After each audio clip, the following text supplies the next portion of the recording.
माफी मांगना तो दूर, आप उस आदमी के मजार पर जाके फतिये पढ़ते हैं और फूल चढ़ाते हैं और फिर कहते हैं कि हिंदू इंस्टिगेट हो रहा है। अरे अगर हिंदू इंस्टिगेट हो गया तो उन सब के जो जाके फूल चढ़ाते हैं उनके घर खुद जाएंगे घर। हिंदू अभी इंस्टिगेटेड नहीं है, शुक्र करो विवेक। जिस दिन हो गया ना तुम स्टूडियो से खींच के मारे जाओगे, स्टूडियो से खींच के। नहीं तो आप जैसे लोग अगर इंस्टिगेट करेंगे तो होगा। 70 साल से तो शांति बनी हुई थी, अब नया नया आप लोगों का इतिहास आ रहा है। इतिहास में उस बंटवारे के अंदर हिंदू महासभा का भी हाथ है, उस बंटवारे के अंदर हिंदू महासभा का भी हाथ है, उस बंटवारे के एक चाहिए। और तुम बेवकूफ आदमी कह रहे हो कि शांति बनी हुई थी। एक भाईचारा कोशिश होती है इस मुल्क में, जिसको बोल रहे हैं रिजवान अहमद जैसे लोग सब खत्म करने पे तुले हुए हैं। ये विवेक बैठ के बोल रहे हैं कि देश में सब कुछ ठीक था। अरे देश में 20 लाख आदमी तो 1945 में मर गया। बेवकूफ की बात बैठ के बोलते हैं टीवी पर बैठकर। नमस्कार दोस्तों, आप सबका फिर से स्वागत है आपके इस चैनल विकास की बातों में। और आज मैं लेकर आया हूँ आपके लिए बहुत ही दांसू और धमाकेदार डिबेट जो हुई है रिजवान अहमद और विवेक श्रीवास्तव के बीच में। विवेक श्रीवास्तव को रिजवान अहमद ने अच्छे से धो डाला और सिखा डाला कि हिंदू क्या होते हैं, और रिजवान अहमद ने विवेक को बहुत ही अच्छे से सबक सिखाया, उनको उन्हीं के तरीके से जवाब दिया। और क्या कुछ हुआ इस वीडियो के अंदर, आइए चलिए देखते हैं। हिंदूवादी संगठन ऐसी फिल्मों के थ्रू इंस्टिगेट करके लॉ एंड ऑर्डर को खराब कर रहे हैं। ओके फिल्म दोषी है, जो नहीं आना चाहिए। ये लोग दोषी नहीं है जिन्होंने ये सब कुछ करा। और इस्लाम पे उंगली ओके रिजवान अहमद, रिजवान अहमद क्या करने गए थे बजरंग दल वाले, विश्व हिंदू परिषद वाले? अमित जी, ये तो उल्टा सवाल पूछा जाए, फिर वो क्या करने गए थे? करने के लिए गए थे। दोनों तरफ से हुआ। ओके क्यों पहुंचे थे अमित रिजवान बजरंग अहमद? दल? कौन क्वेश्चन पूछेगा इस पे? तब पुलिस ने क्यों अमित नहीं जी, रोका? विवेक शांत होना पड़ेगा आपको, आपने बोली अपनी बात को। विवेक जी जी जी जी जी जी अमित जी, औरंगजेब कहा, इसमें हिस्टोरिकल फैक्ट है। लेफ्टिस्ट ने भी ये लिखा है कि औरंगजेब ने बहुत बढ़िया। भारत के मूल निवासियों हिंदुओं पे जुल्म किए थे। ये लेफ्टिस्ट हिस्टोरियन ने लिखा है।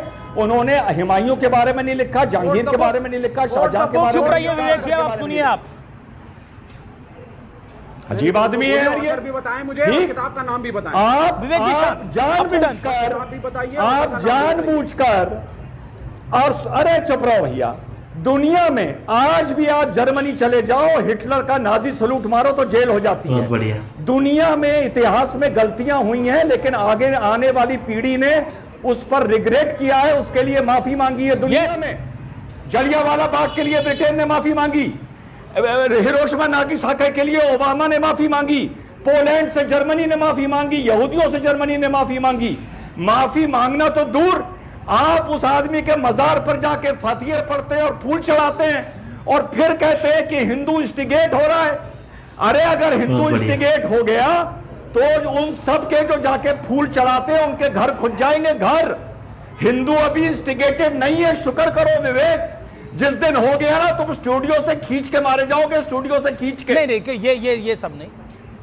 ओके यही होगा इस देश में। कौन इंस्टिगेट? सुनिए नहीं तो आप जैसे लोग अगर इंस्टिगेट करेंगे तो होगा। 70 साल से तो शांति बनी हुई थी, अब नया नया आप लोगों का इतिहास आ रहा है। राजा को राजा की तरह इवैल्यूएट नहीं करते। औरंगजेब में कमियां थी, वो एक राजा था, उसके 80% एडमिनिस्ट्रेटिव स्टाफ हिंदू था। अगर उसने जजिया लगाया, उसने ज़कात भी लिया है। ये नहीं बताएंगे आप लोगों को, एक तरफा इतिहास बताएंगे आप। मजहब के नाम पर बेवकूफ आदमी। इतिहास में उस बंटवारे के अंदर हिंदू महासभा का भी हाथ है, उस बंटवारे के अंदर हिंदू महासभा का भी हाथ है। उस बंटवारे के 1 साल बाद गांधी को भी मारा गया। नाथूराम गोडसे की सच्चाई है। और तुम बेवकूफ आदमी कह रहे हो कि शांति बनी हुई थी। भारत का मजहब के नाम पे बंटवारा हो गया, कह रहे हो शांति बनी हुई थी। लेकिन रिजवान एक सेकंड ऑडियो रिजवान अहमद, लेकिन यहाँ पर कहना है छावा मूवी की वजह से, छावा जो फिल्म बनी उसकी वजह से हिंदू इंस्टिगेट हो रहा है, और छावा फिल्म की वजह से ये पूरा तमाशा हो रहा है। 40 सेकंड रिजवान अहमद। अमीर जी, अबू आदमी ने भी छावा की वजह से ही बोला। अमीर जी 1 मिनट। वर्ल्ड वॉर पर 1000 पिक्चरें बनी, यहूदियों के नरसंहार पे 1000 पिक्चरें बनी, पर फर्क यह है कि जिन्होंने यहूदियों का नरसंहार किया आज वो अपनी गलती का एहसास करते हैं। हिंदू इस मारे इंस्टिगेट होता है कि भारत में जिन लोगों ने मंदिर तोड़े और हिंदुओं को मारा वो अपनी गलती का एहसास नहीं करते हैं, बल्कि हिंदुओं को चिढ़ाने की कोशिश करते हैं। लेकिन इस देश की सेकुलर सियासत तो यही रही है ना रिजवान अहमद, आप हैरान क्यों हो रहे हैं? इस देश की सेकुलर पॉलिटिक्स यही रही है। यही अपीसमेंट इस देश की सेकुलर पॉलिटिक्स का एक बड़ा हिस्सा रहा है, समझो, और इसी सेकुलर पॉलिटिक्स का लाभ हुआ है इस मुल्क में। एक भाईचारा कोई चीज होती है इस मुल्क में जिसको मीडिया और यहाँ के रिजवान अहमद जैसे लोग सब खत्म करने पे तुले हुए हैं। ओके, रिजवान अहमद अब भाईचारे को समाप्त कर रहे हैं। विवेक कह रहे हैं, ये विवेक बैठ के बोल रहे हैं कि देश में सब कुछ ठीक था।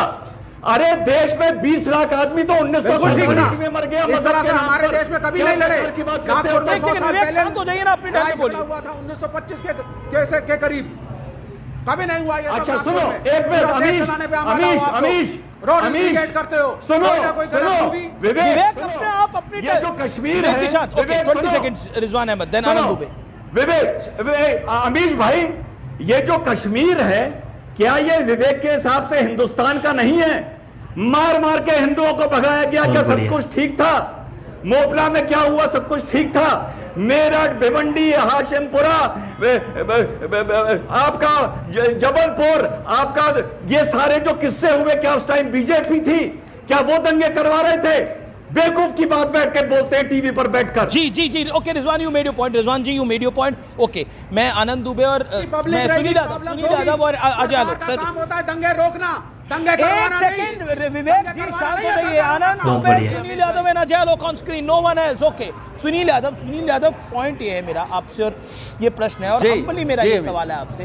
देखिए, कोई भी हादसा होता है, कोई भी इंसिडेंट होता है, कोई भी दंगे होते हैं, इंस्टिगेशन नहीं होनी चाहिए, लेकिन 3 जगह पे दंगे हुए, 2 जगह काबू पा लिए गए, लेकिन तीसरी जगह स्थिति बेकाबू हो गई, और वो प्लान्ड था।